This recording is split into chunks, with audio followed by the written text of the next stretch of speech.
나영은 호숫가에 작은 집을 샀다. 오랜 꿈이 이뤄진 순간이었다. 하지만 남편 민수는 이렇게 말했다. 내 전처와 아이가 우리랑 같이 살아야 해. 받아들여야 해. 나는 말다툼하지 않았다. 하지만 그들이 그 집에 도착했을 때 모두가 눈앞의 광경에 충격을 받았다. 본격적인 이야기를 시작하기 전에 여러분은 어느 나라에서 이 영상을 보고 계신가요? 댓글로 알려주세요. 감사합니다. 나영은 오랫동안 조용하고 평화로운 자신의 공간을 꿈꿔왔다. 복잡한 도시에서 벗어나 지친 몸과 마음을 회복할 수 있는 안식처. 몇 년간 성실히 일하며 절약한 끝에 마침내 그 꿈이 현실이 되었다. 그녀는 도시에서 차로 1시간 거리, 그림처럼 아름다운 호숫가에 아담하고 아늑한 집을 샀다. 그녀는 주말이면 그곳에서 조용히 시간을 보내고 고요함을 만끽하며 책을 읽고 손님을 초대해 파티도 열며 소중한 사람들과 시간을 나눌 날들을 상상했다. 그 집은 그녀만의 작은 천국이자 모든 근심에서 벗어나 진정한 자신으로 존재할 수 있는 공간이었다. 나영은 남편 민수와 함께 새로운 보금자리를 꾸미고 사랑과 행복으로 가득 채워갈 미래를 설계하며 설렘에 가득 차 있었다. 그녀는 매일 그 집에서의 생활을 즐겼다. 숲길을 산책하고 호수에서 수영을 하고 테라스에 앉아 책을 읽으며 저녁을 준비했다. 그 시간들은 그야말로 꿈 같았다. 민수도 그녀의 기쁨을 함께 나누는 듯 보였다. 가구를 고를 때도 정원을 꾸밀 때도 조언을 아끼지 않았고 언제나 적극적으로 도왔다. 나영은 그런 그의 모습에 행복했고 둘만의 진정한 가정을 이룰 수 있으리라 믿었다. 해질 무렵 민수는 창가에 서서 호수의 고요한 물결을 바라보고 있었다. 햇살은 수면 위로 붉은빛과 황금빛을 흩뿌리며 하루의 끝을 장식하고 있었다. 나영은 부엌에서 저녁 준비를 마무리하며 콧노래를 흥얼거렸다. 집 안에는 포근한 평온이 감돌았고 마치 모든 걱정이 이곳과는 멀리 떨어져 있는 듯했다. 그녀는 두 사람만의 조용한 저녁을 기대하며 행복에 젖어 있었다. 그런데 민수가 돌아섰을 때 나영은 그의 얼굴에서 이상한 기색을 느꼈다. 그는 긴장한 듯했고 뭔가 죄책감을 안고 있는 듯했다. 그 모습에 그녀는 불안해졌다. 나영아, 우리 얘기 좀 해야겠어. 민수의 목소리는 평소와 달리 무거웠다. 나영은 조용히 가스레인지를 끄고 그와 마주 앉았다. 심장이 요동쳤다. 뭔가 좋지 않은 일이 벌어지고 있음을 직감했다. 무슨 일이야, 민수? 왜 그래? 그녀는 조심스럽게 물었다. 민수는 깊은 한숨을 쉬며 입을 열었다. 있잖아, 나 좀 생각해봤어. 그리고 결정했어. 그는 그녀의 눈을 피했다. 사실 은정이랑 준서에게 좀 도와줘야 할 것 같아. 나영은 찡그리며 그 말의 의미를 이해하지 못했다. 은정은 민수의 전 아내였고 준서는 그들 사이의 아들이었다. 나영도 그 사실은 알고 있었지만 민수가 여전히 그들과 가까운 관계를 유지하고 있을 거라곤 생각하지 못했다. 도와줘? 어떻게 도와준다는 거야? 그녀는 어리둥절한 표정으로 되물었다. 민수는 마침내 그녀의 눈을 마주보며 말을 이었다. 은정이랑 준서, 우리 집에서 같이 살기로 했어. 이 집에 공간도 많고 지금 그들에게 필요한 건 안정이야. 순간 나영은 말문이 막혔다. 그녀는 자신의 귀를 의심했다. 뭐라고 했어? 다시 말해봐. 그들이 이 집으로 이사 올 거야. 여기서 같이 살기로 했다고. 지금 그들의 사정이 어렵거든. 준서도 아빠가 필요하고. 나영은 충격에 말을 잇지 못했다. 분노와 배신감이 그녀의 내면에서 솟구쳤다. 민수야, 지금 무슨 말을 하는지 스스로는 알고 있어? 이 집은 우리 둘만의 공간이야. 우리만의 미래를 계획했던 집이잖아. 그녀의 목소리는 분노로 떨렸다. 나영아, 너무 감정적으로 굴지 마. 이건 잠시뿐이야. 그들이 좀 안정되면 나갈 거야. 그리고 준서에게 아빠로서 내가 필요하잖아. 그럼 나는 뭐야? 내 감정은? 내 꿈은? 그녀는 절망에 가까운 목소리로 외쳤다. 민수는 무심하게 어깨를 으쓱였다. 어쩔 수 없어, 나영. 이미 다 결정된 일이야. 은정이 짐 싸고 있어. 며칠 안에 올 거야. 그 말은 마치 선고와도 같았다. 그 순간 나영은 확신했다. 민수는 자신을 동등한 인격체로 보지 않았다. 그는 그녀의 꿈을 무시했고 그녀의 존재를 자신의 이기심을 위한 도구로 이용하고 있었다. 나영은 아무 말 없이 조용히 자리에서 일어났다. 부엌을 나와 계단을 올라가더니 침실 문을 닫고 안에서 잠갔다. 침대에 앉자마자 눈물이 터져 나왔다. 분노와 배신, 슬픔과 두려움이 그녀의 가슴을 짓눌렀다.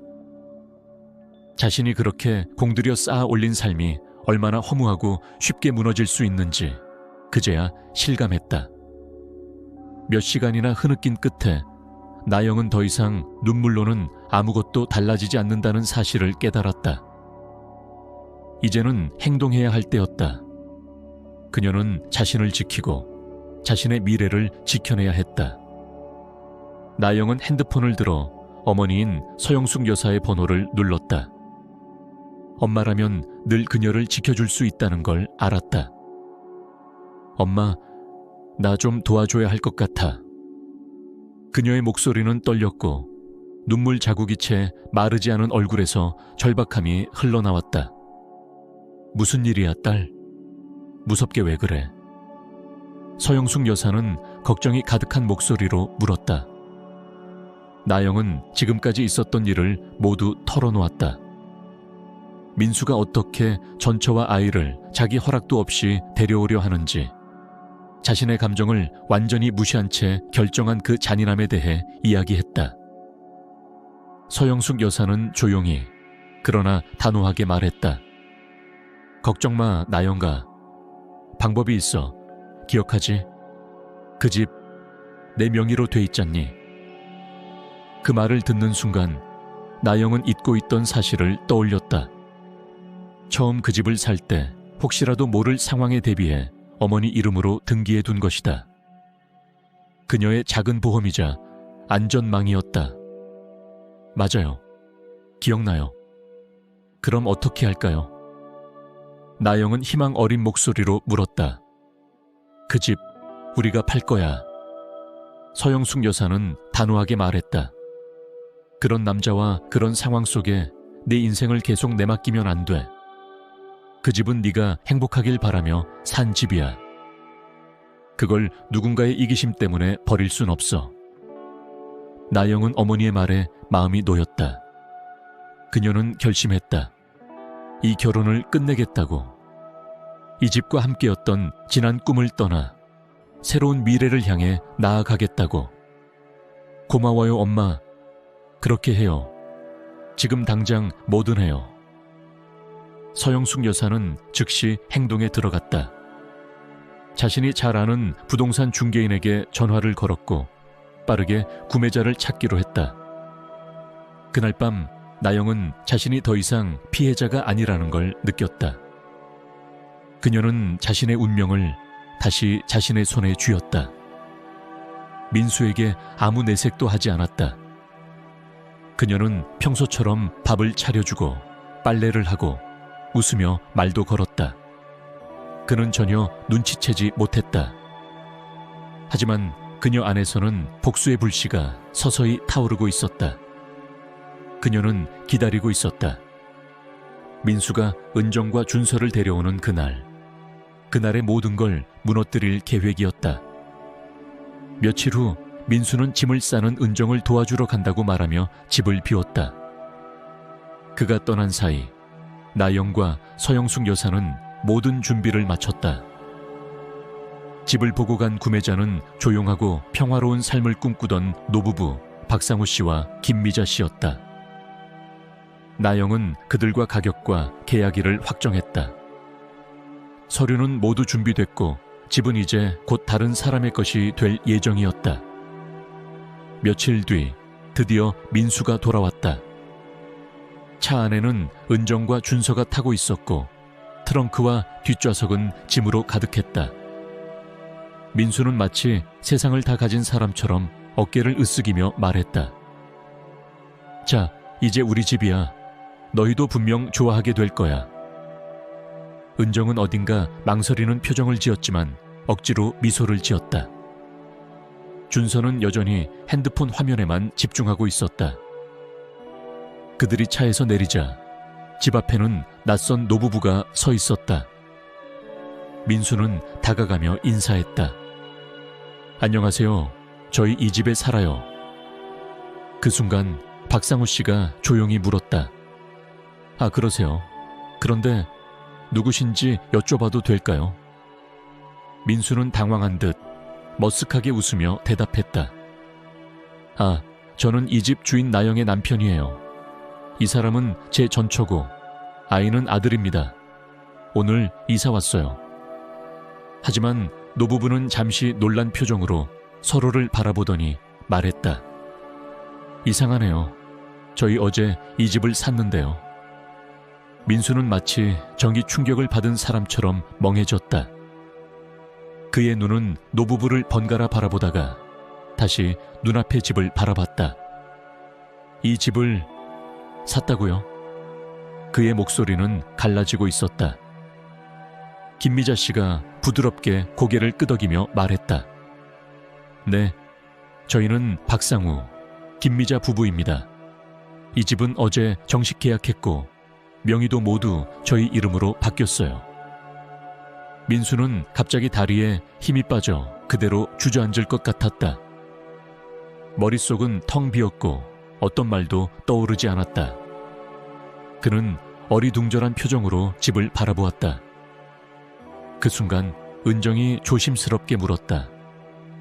민수야, 무슨 일이야? 저분들이 누구야? 민수는 마른 입술을 겨우 열며 속삭이듯 말했다. 집을 샀대. 이 사람들이 우리 집을. 말도 안 돼. 누구한테? 은정은 당황하며 소리쳤다. 박상우 씨가 다시 조용히 대답했다. 서영숙 여사님께요. 당신 아내분 어머님이신가요? 민수는 핸드폰을 꺼내 황급히 나영에게 전화를 걸었다. 신호음이 울렸지만 아무도 받지 않았다. 한 번 더, 또 한 번 더. 하지만 그 대답은 끝없는 침묵뿐이었다. 그는 점점 초조해졌다. 이건 오해다. 잘못된 거다. 지금이라도 해결할 수 있다. 그렇게 스스로를 달래며 다시 전화를 걸었다. 하지만 나영은 전화를 받지 않았다. 은정은 점점 불안해지며 중얼거렸다. 우리 지금 어디로 가야 해? 준서도 처음으로 핸드폰을 내려놓고 물었다. 아빠, 무슨 일이야? 왜 우리 집에 못 들어가? 민수는 대답할 말을 찾지 못했다. 그의 입은 떨렸고 입에는 땀이 맺혔다. 그는 자신이 통제할 수 있다고 믿었던 모든 것이 무너져 내리는 것을 느끼고 있었다. 그는 마지막 희망을 붙잡듯 다시 한번 문 앞에 노부부에게 말했다. 이건 오해입니다. 이 집은 제 아내와 저의 집입니다. 분명 뭔가 착오가 있어요. 그러자 박상우 씨는 조용히 고개를 저으며 말했다. 착오 아닙니다. 등기부등본 보여드릴까요? 그는 집 안으로 들어가 서류를 가지고 나왔다. 깔끔하게 접힌 계약서와 등기증명서를 민수에게 건넸다. 민수는 떨리는 손으로 그것을 펼쳐 들었다. 그 안에는 선명한 도장, 서명, 그리고 김미자라는 새 소유주의 이름이 적혀 있었다.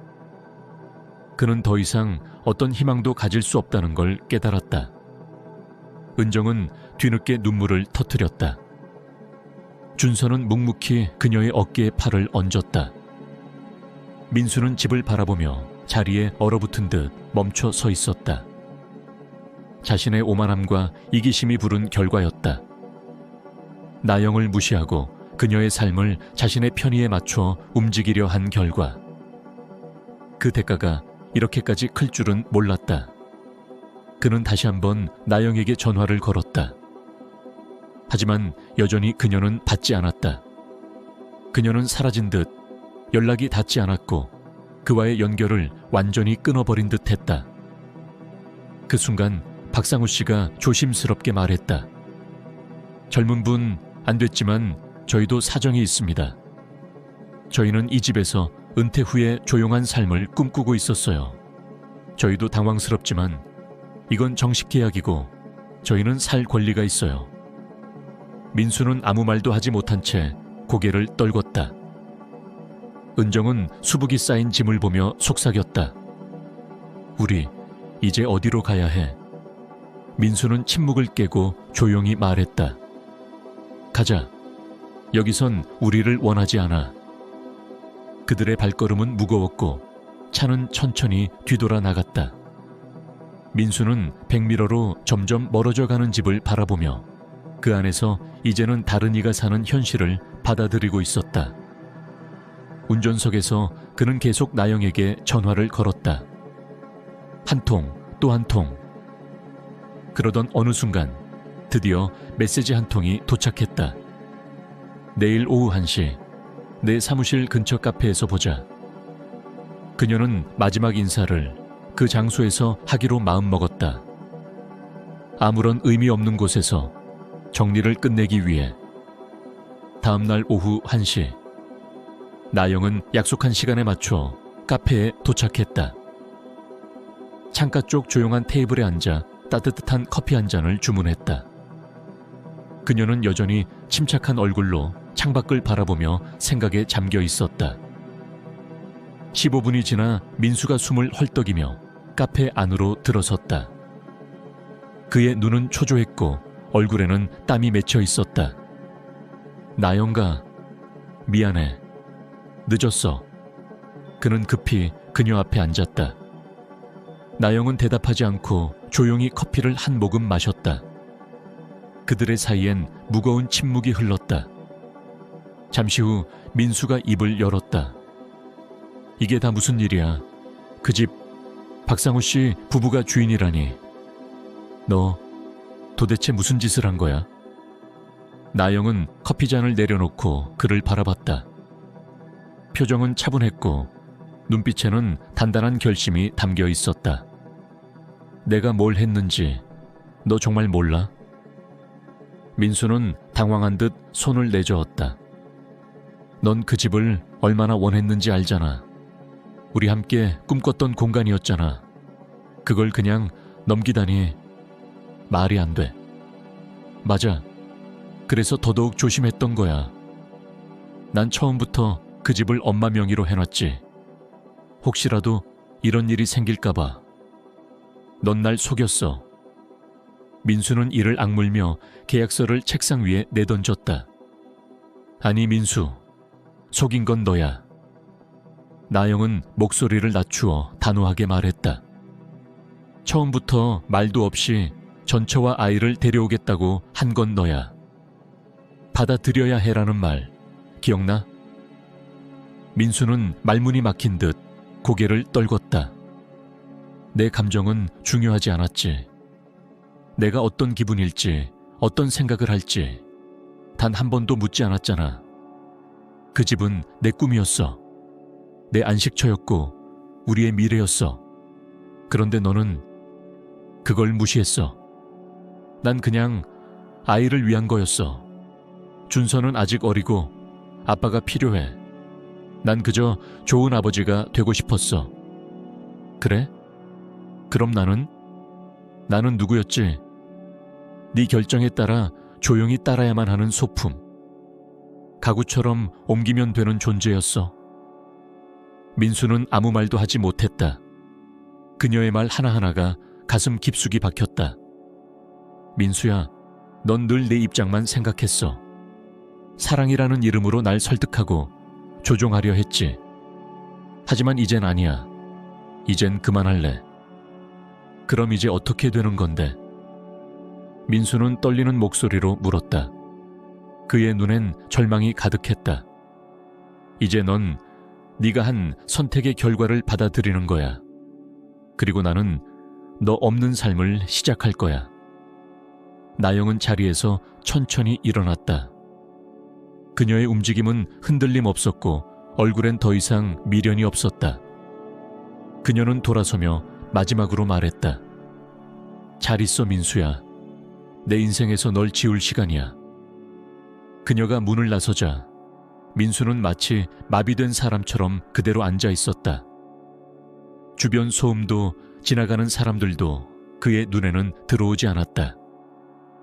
그의 머릿속엔 과거의 조각들이 떠올랐다.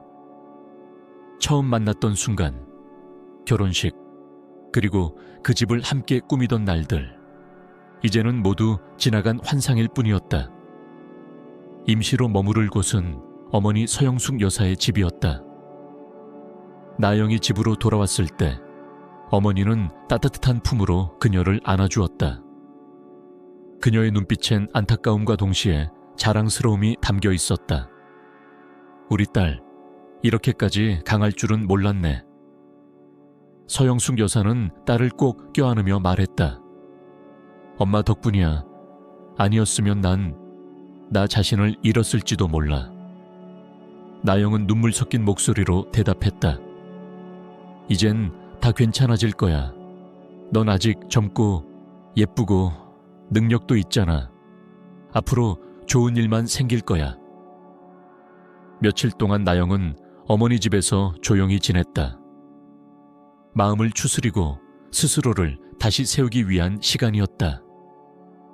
그녀는 민수를 떠올리며 자신이 왜 그를 그렇게 믿었는지, 어떤 점을 놓쳤는지 되짚어 보았다. 사랑이라 믿었던 감정 뒤에는 늘 이기심과 자기 중심적인 태도가 숨어 있었음을 이제서야 확실히 알 수 있었다. 민수는 그녀를 존중한 적이 없었다. 그의 진짜 얼굴은 위기 속에서 고스란히 드러났다. 시간이 지나며 나영은 천천히 삶의 방향을 새로이 잡았다. 몇 달 후 그녀는 도심에 위치한 세련된 아파트를 장만했다.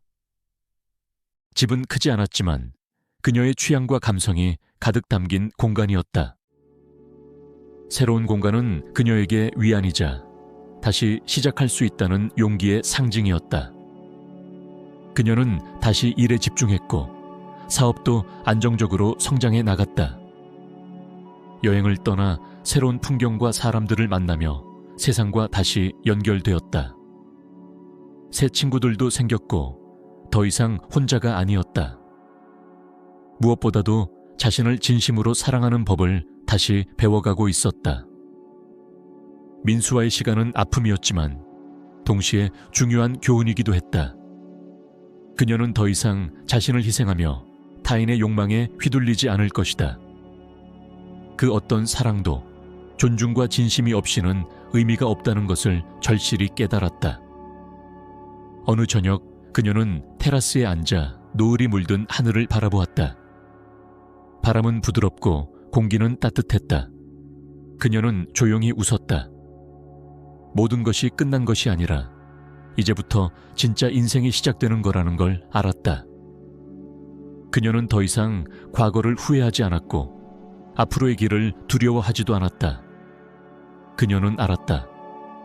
자신은 행복해질 자격이 있다는 것을, 그리고 이제 그것을 향해 한 걸음 한 걸음 나아가고 있다는 것을.